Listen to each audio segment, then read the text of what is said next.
오늘 민수기 14장 말씀 함께 살펴보겠습니다. 우리 민수기 말씀을 통해서 계속되는 하나님의 말씀 속에서 우리가 이 세상 가운데 어떻게 광야 같은 세상에서 승리할 수 있을지 말씀 가운데 지혜를 얻고 힘을 얻는 귀한 시간 되기를 간절히 바랍니다. 이스라엘이 가나안 땅을 정탐하고 돌아왔습니다. 가나안 땅을 정탐하고 돌아왔는데 이것은 다른 누구를 위한 조치가 아니라 바로 이스라엘 백성들 그들 자신을 위해서 하나님이 특별히 허락하신 기회였고 그러한 조치의 내용들이었습니다. 약속의 땅에 대한 기대와 소망 이러한 것들로 그들의 마음과 생각과 이 모든 것들을 한층 올리게 함으로써 담대하게 그 땅을 향해 나아가도록 하기 위해 했던 하나님의 특별한 조치였다라는 이야기입니다. 그러나 문제는 무엇입니까? 하나님이 그와 같은 기회를 다시 한번 주시고 그들의 사명을 다시 한번 무장할 수 있는 기회를 주셨지만 그들은 하나님의 약속의 말씀을 오히려 잃어버렸습니다. 하나님의 약속의 말씀은 잃어버리고 바라보지 못하고 오직 그들이 집중했던 것은 사람의 말들을 통해 들려지는 그 소리, 그 말, 그것에 주목했던 것을 우리는 보게 됩니다. 우리가 13장에서 보았던 것처럼 13장에서 시작된 이 정탐꾼들의 이 부정적인 보고가 오늘 14장으로 넘어오면 이스라엘 백성 전체의 불평으로 부정적인 영향을 초래하는 것을 우리가 보게 됩니다. 정탐꾼으로 나섰던 이들은 누구였습니까? 그들은 이스라엘 백성들의 지도자였습니다. 각 지파를 대표하는 리더들이었습니다. 그러니까 그들 지도자들, 그 리더들이 한마디 한마디가 백성들에게 얼마나 큰 영향력을 끼치고 또 그들의 말 한마디가 어떤 결과를 가져올 것인지에 대해서 그들은 생각지 못하고 그들의 말을 부정적인 그 이야기들을 너무나 서슴없이 쉽게 던져버리고 말았습니다. 이들은 사명을 망각했고 세상의 소리, 사람의 소리 그리고 눈에 보이는 것을 하나님의 말씀보다 더 앞세우면서 백성들 전체가 그렇게 불평으로 불신앙 가운데 또다시 빠지게 되는 모습들을 우리가 보게 됩니다. 이러한 불평과 불신 이것은 단순히 사람에 대한 원망이나 사람에 대한 불신이 아니라는 것을 우리는 주목해 봐야 합니다. 그들이 보여줬던 이러한 태도들을 그들의 불평과 불만을 내세우고 있는 그와 같은 그들의 모습은 한마디로 하나님의 약속에 대한 불신을 보여주는 것입니다.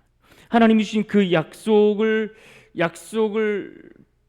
거절하고 그 약속을 주신 하나님 그분 자체를 불신하는 태도라는 것을 우리가 봐야 합니다. 하나님에 대한 불신이며 하나님의 능력과 또 그분이 그들을 여기까지 인도하셨던 그 하나님의 그 신실하심에 대한 불신앙의 태도를 보여주는 것이다. 이렇게 이야기할 수 있는 것입니다. 불평의 목소리가 그들 가운데 넘쳐나고 들려질 때에 그 가운데 들려지는 그 작지만 세미하지만 그러나 분명하고 명확하고 힘있고 능력 있는 그 생명과 진리의 소리에 귀를 기울여야 했지만 그들의 마음은 말씀에 있지 않았습니다. 이내 백성들은 이와 같은 불평과 부정적인 이 소리들로 인하여서 모두가 두려움에 빠졌다라고 오늘 말씀은 기록해 주고 있습니다. 1절 말씀을 봅니다. 1절에 이렇게 말합니다. 온 회중이 소리를 높여 부르짖으며 백성이 밤새도록 통곡하였더라. 또 3절을 보십시오. 이렇게 말씀합니다. 어찌하여 우리가 여호와가 우리를 그 땅으로 인도하여 칼에 쓰러지게 하려 하는가? 우리 처자가 사로잡히리니 애굽으로 돌아가는 것이 낫지 아니하랴. 이들이 지금 벌써 가나안 땅에 들어가서 그들이 싸우게 될 그 싸움의 결과를 확정지어 버렸습니다. 그 땅의 거민들의 칼에 의해서 죽게 될 것이다. 이것을 두려워하고 있는 것을 봅니다. 닥치지도 않은 그 일을 굳이 앞당겨서 상상하며 그 말도 안 되는 상상 가운데 더 큰 두려움을 느끼고 있는 것입니다. 13장에서 보았던 것처럼 그들은 스스로를 메뚜기와 같다라고 표현하고 있는 것을 우리가 보지 않습니까? 말씀을 듣지 못하고 말씀에 주목하지 못하고 약속을 떠나 그들은 두려움에 사로잡혀 있는 모습을 우리가 봅니다. 그것이 전부가 아닙니다. 이들은 하나님의 인도하심조차 의심하는 모습을 우리가 보게 됩니다. 그들 스스로가 이 부정적인 말들로 인해 두려워하는 것으로 끝난 것이 아니라 그들을 인도하고 계시는 하나님의 능력조차도 의심하며 바라보고 있다는 이야기입니다. 그래서 우리 방금 3절에서 보았듯이 여호와가 그 땅으로 인도하여 어떻게 한다는 겁니까? 자신들을 칼에 쓰러지게 하려고 한다. 이렇게 이야기를 하며 하나님의 인도하심, 그분의 능력조차도 의심하는 모습을 보게 됩니다. 그러면서 하나님의 말씀보다 사람에게 주목하고 하나님의 약속보다 사람들의 그 이야기에 귀를 기울였던 이스라엘이 내린 결론이 무엇입니까? 그것은 바로 애굽으로 돌아가자였습니다. 애굽으로 돌아가자. 그것이 우리가 살 길이다라고 그들이 내린 결론이었습니다. 그것이 지금 이 광야에서 가나안 땅을 향해 나아가는 것보다 훨씬 나은 선택이다. 이렇게 그들이 결론을 내렸다는 이야기입니다. 4절을 보십시오. 이에 서로 말하되 우리가 한 지휘관을 세우고 애굽으로 돌아가자 하매. 그런데 여러분 생각해 보십시오. 애굽이라는 곳이 어떤 곳이었습니까? 그들이 약속의 땅을 버리고 지금 돌아가자라고 이야기하는 그 애굽이 어떤 곳이었냐라는 겁니다. 2살 아래의 아이들을 오로지 자신의 권력 유지를 위해 모조리 죽음으로 내몰았던 그야말로 잔인한, 그 어떤 것보다 잔인한 곳이 바로 이 애굽이라는 나라 아니었습니까? 이스라엘의 인구가 증가한다는 이유로 더 많은 노동과 착취와 억압으로 그들을 고통 가운데 내몰았던 곳이 애굽 땅 아니었습니까? 그래서 출애굽기에 보면 그들의 고통하는 그 소리, 그래서 하나님 앞에 그들이 부르짖는 그 소리가 하나님 앞에 상달되었다라고 말씀할 정도로 그들이 고통 가운데 죽음에 내몰렸던 그 땅이 바로 애굽 땅 아니었습니까? 그런데 지금 이스라엘은 과거 그 죄악의 고통을 다 잊어버리고 또다시 그 죄악의 고통의 자리로 돌아가겠다라고 결론을 내려버렸다라는 이야기입니다. 사랑하는 여러분, 인간의 지혜라는 것은 언제나 하나님이 우리에게 주시는 그 진리에 도달할 수 없다는 것을 우리는 알아야 합니다. 우리의 경험과 우리의 지식과 우리의 지혜를 가지고 우리가 최선의 길을 선택해 나간다고 이야기를 하지만, 그러나 우리가 내리는 그 결론과 우리가 선택하는 그 선택은 결코 하나님의 진리에 이르는 것이 아니라 오히려 우리를 죄악으로부터 내몰려, 죄로부터 내몰려 스스로 멸망의 길을 선택하는 그런 어리석은 결과만 우리에게 가져다 줄 뿐이라는 이야기입니다. 그러하게 우리는 말씀을 붙들지 않으면 안 되고, 말씀이 가르쳐 주시는 그 교훈을 따라 살아가는 것, 그것만이 오늘 우리가 갖게 된 지혜라는 사실을 우리는 잊지 말아야 합니다. 그래서 성경은 언제나 여호와를 경외하는 것이 지식과 지혜의 근본이다라고 말씀하시는 그 말씀을 우리는 잊지 말아야 합니다. 22절을 보시면 하나님은 이들의 불신앙이 광야에서 10번이나 반복되었다라고 말씀합니다. 22절입니다. 내 영광과 애굽과 광야에서 행한 내 이적을 보고서도 이같이 10번이나 나를 시험하고, 여기서 10번이라고 하는 것은 이 10이라는 이 숫자가 완벽을 뜻하는 의미의 숫자인 것처럼 말 그대로 10번을 의미한다기보다는 그들이 하나님 앞에 철저히 불순종했다는 이야기입니다. 그들이 처음부터 끝까지 하나님을 온전히 신뢰하지 못하고 온전히 불순종했다라는 이야기를 지적해 주고 있는 것입니다. 이러한 불신앙과 불순종으로 멸망의 길을 걷는 이스라엘을 위해 모세는 어떻습니까? 또다시 엎드려 간구하는 모습을 우리는 보게 됩니다. 17절을 보십시오. 이제 구하옵나니 이미 말씀하신 대로 주의 큰 권능을 나타내옵소서 이르시기를. 또 19절을 봅니다. 구하옵나니 주의 인자의 광대하심을 따라 이 백성의 죄악을 사하시되 애굽에서부터 지금까지 이 백성을 사하신 것 같이 사하시옵소서. 모세의 이와 같은 간구, 모세의 이와 같은 기도, 이것을 하나님은 또다시 들으시고 그 기도에 응답하시는 하나님의 인자하심, 하나님의 자비하심을 우리는 봅니다. 20절을 보십시오. 여호와께서 이르시되 내가 내 말대로 사하노라. 그런데 여러분 보십시오. 모세가 지금 하나님 앞에 주의 큰 권능을 나타내 주십시오 이렇게 기도하고 구했습니다. 그런데 하나님은 주의 큰 권능을 베풀어 달라고 기도했던 그 기도에 어떻게 응답하십니까? 하나님은 그 큰 권능을 무엇으로 나타내 주셨는가 하니 한마디로 용서를 통해 그들 가운데 나타내 주시는 이 모습을 우리는 보게 됩니다. 용서는 하나님의 큰 권능입니다. 왜 그렇습니까? 오늘 말씀의 표현대로라면 18절의 말씀처럼 하나님은 노하기를 더디하고 인자가 많으신 하나님이시기 때문에 그렇습니다. 그러한 하나님의 성품에서 비롯된 용서, 이것은 모든 무너진 관계를 다시 회복하는 힘이 있습니다. 끊어진 관계를 다시 연결해주는 능력이 있습니다. 그래서 하나님의 용서라는 것은 늘 치유하는 힘과 능력이 그 안에 있다는 것을 우리는 깨달아 알아야 합니다.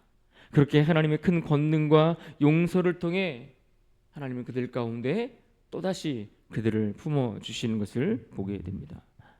그런데 우리가 여기서 중요하게 기억해야 할 한 가지가 있습니다. 그것은 하나님은 이처럼 노하기를 더디하고 인자가 많으신 그러한 사랑의 하나님이시지만 그러한 사랑의 하나님만 되시는 것이 아니라 오늘 말씀처럼 아버지의 죄악을 자식에게 갚아 3, 4대까지 이르게 하시는 공의의 하나님이시라는 이 한 가지 사실을 함께 우리는 기억할 수 있어야 합니다.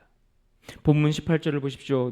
여호와는 노하기를 더디하시고 인자가 많아 죄악과 허물을 사하시나 형벌받을 자는 결단코 사하지 아니하시고 아버지의 죄악을 자식에게 갚아 3, 4대까지 이르게 하리라 하셨나이다. 사랑과 공의의 하나님은 이들을 용서하셨지만 그들의 죄에 대하여는 벌하시는 것을 오늘 우리는 말씀 속에서 볼 수가 있습니다. 그리고 그 결과가 어떻게 됩니까? 그들이 원망하는 그 말 그대로 들린 대로 행하시겠다라고 하나님께서 말씀하십니다. 28절을 보십시오. 그들에게 이르기를 여호와의 말씀에 내 삶을 두고 맹세하노라. 너희 말이 내 귀에 들린 대로 내가 너희에게 행하리니. 광야의 1세대 그들은 결코 가나안 땅에 들어가지 못하리라 그렇게 말씀하시는 겁니다. 그들의 시체가 광야에 엎드러질 것이라. 우리가 가나안 땅에 들어가면 그 가나안 땅의 사람들에 의해서 그들의 칼에 의해서 우리가 죽을 것이다라고 이야기했던 것처럼 그들의 시체가 광야에서 엎드러지는 것을 너희가 경험하게 될 것이다 라고 말씀합니다. 그러면서 34절에 이렇게 말씀합니다. 너희는 그 땅을 정탐한 날 수 40일의 하루를 1년으로 쳐서 그 40년간 너희의 죄악을 담당할지니 너희는 그제서야 내가 싫어하면 어떻게 되는지를 알리라 하셨다 하라. 앞서 여호수아와 갈렙이 했던 말씀을 여러분 기억하셔야 됩니다. 8절을 보십시오. 여호와께서 우리를 기뻐하시면 우리를 그 땅으로 인도하여 들이시고 그 땅을 우리에게 주시리라. 이는 과연 젖과 꿀이 흐르는 땅이니라. 여호와께서 기뻐하시면 우리가 그 땅에 들어갈 것이다. 여호와께서 기뻐하시면 그 땅에 들어가 그 땅의 좋은 것을 우리가 누리게 될 것이다 라고 그들은 힘써 이스라엘 백성들을 향하여 강력하게 주장하고 선포했던 것을 봅니다. 그런데 이들의 불순종은 무엇이었습니까? 그들의 불순종으로 얻어진 결과는 여호와께서 기뻐하시면이 아니라 여호와께서 싫어하심의 결과를 그들은 맛보게 되는 것을 봅니다. 여호와께서 기뻐하시면 된다라고 말씀했습니다. 그가 기뻐하시면 언제든지 우리가 그 수많은 적들과 그 광야의 메마른 땅에서도 생명을 얻고 소망 가운데 살아갈 수 있다라고 말씀하지 않습니까? 약속의 땅으로 하나님이 우리를 기뻐하시면 인도하여 드릴 것이다. 그러나 그들의 불신앙과 그들의 믿음 없음, 이것은 하나님의 싫어하시는 바인 겁니다. 하나님의 말씀을 듣지 않고 불순종하고 행하지 아니하는 것, 이것은 하나님이 결코 기뻐하시는 일이 아니라는 겁니다. 그래서 하나님이 기뻐하시면 강한 성이었던 여리고 성도 무너질 수 있지만, 그러나 하나님이 싫어하시면 아무리 작고 연약한 아이성과 같은 그러한 장애물을 만난다 할지라도 그 앞에 패하여 도망하게 되는 일들이 벌어진다라는 이야기입니다. 결국 약속의 땅을 차지하는 사람은 누구입니까? 그 약속의 땅을 차지하는 사람은 한마디로 순종하는 사람입니다. 1세대의 자녀들은 20세 미만의 자녀 1세대의 그 자녀들, 그러니까 20세 미만의 그 자녀들은 그 자녀들만 가나안 땅에 들어갈 것이다라고 하나님께서 말씀해 주셨습니다. 그러면서 이들이 이 가나안 땅에 들어가는데 어떻게 들어갑니까? 40년이라는 시간들을 그 광야에서 무엇으로 훈련하는 겁니까? 그 부모 세대가 갖지 못했던 그 순종, 하나님 앞에 순종하는 시간들, 그 순종하는 훈련을 위해서 40년의 시간을 그들이 보내야 했다라는 이야기입니다. 그 부모 세대가 그 광야에서 다 죽는 것을 목격하면서 그들은 몸소 그 광야에서 하나님 앞에 순종하는 것이 무엇인지를 온몸으로 온 삶으로 그들은 배우고 훈련해야 하는 일들이 벌어지게 되는 겁니다. 결국 순종만이 약속의 땅을 기업으로 얻을 수 있다는 이 한 가지, 유일한 한 가지의 비결을 오늘 우리에게 말씀해 주고 있습니다. 그런데 오늘 이 말씀 이후에 마지막 부분에 보여지는 내용들은 무엇입니까? 이스라엘의 끝없는 고집과 그들의 불순종의 안타까운 모습을 우리는 또 한 번 보면서 오늘 말씀 14장이 마무리되는 것을 보게 됩니다. 하나님께서 그들에게 가라 말씀하실 때는 그들이 갈 수 없는 수만 가지 이유를, 핑계를, 불평들을 내어놓았던 이스라엘이 이제는 하나님이 그래 가지 않겠다니 가지 마라 말씀하시니까 이제는 뭐라고 합니까? 내가 올라가겠습니다라고 그들은 또 고집을 부리고 있는 상황을 보게 되는 겁니다. 그러면서 끝내 그 고집을 부리고 꺾지 않고 가나안과 싸우겠다라고 올라갑니다. 그러고는 그들이 얻은 결과는 무엇입니까? 패배입니다. 결국에는 고집 부리다가 하나님 말씀 앞에 순종하지 못하고 무릎 꿇지 못하니 그 고집으로 인해 가나안인들에게 패하여 쫓겨나는 모습을 보게 됩니다. 모세가 말렸습니다. 그런데 그들은 듣지 않습니다. 끝까지 불순종으로 멸망의 길을 걸어갑니다. 42절을 보십시오. 여호와께서 너희 중에 계시지 아니하니 올라가지 말라. 너희의 대적 앞에서 패할까 하노라. 결국 약속의 땅은 누가 들어갑니까? 순종하는 자만 들어가는 것이고 순종하는 자가 그 약속의 땅을 유업으로 얻게 되는 것입니다. 그런데 이 그들이 순종하여 얻는 것인데 이 순종은 무엇을 통해 나타납니까? 듣는 것입니다. 듣는 것. 하나님의 말씀을 듣는 것. 하나님의 말씀을 잘 듣는 것, 거기에서 순종이 나온다라는 이야기입니다. 하나님 말씀에 귀를 기울이고 잘 듣는 것, 이것이 우리가 하나님 앞에 순종할 수 있는 유일한 법칙이 되는 것입니다. 그러므로 여러분, 우리는 하나님 말씀을 잘 듣는 훈련을 하셔야 됩니다. 내 귀를 열고 내 마음을 열고 내 온 삶의 모든 영역들을 하나님 앞에 다 열어서 그분이 우리에게 무엇을 말씀하시는지를 집중하여 듣는 것입니다. 그런데 역으로 불순종의 특징은 무엇입니까? 듣지 않는 겁니다. 어떤 말을 해도 듣지 않는 겁니다. 어떤 이야기를, 어떤 약속을 하셔도 듣지 않겠다라고 온몸으로 거부하는 일이지요. 그러므로 오늘 우리가 이 아침에 중요한 이 한 가지 사실을 기억하면서 다시 한번 8절의 말씀을 통해 믿음의 음성이 우리의 삶의 귀 가운데 온전히 들려질 수 있기를 바랍니다. 8절 말씀 우리 같이 한번 읽어볼까요? 8절입니다. 시작. 여호와께서 우리를 기뻐하시면 우리를 그 땅으로 인도하여 들이시고 그 땅을 우리에게 주시리라. 이는 과연 젖과 꿀이 흐르는 땅이니라.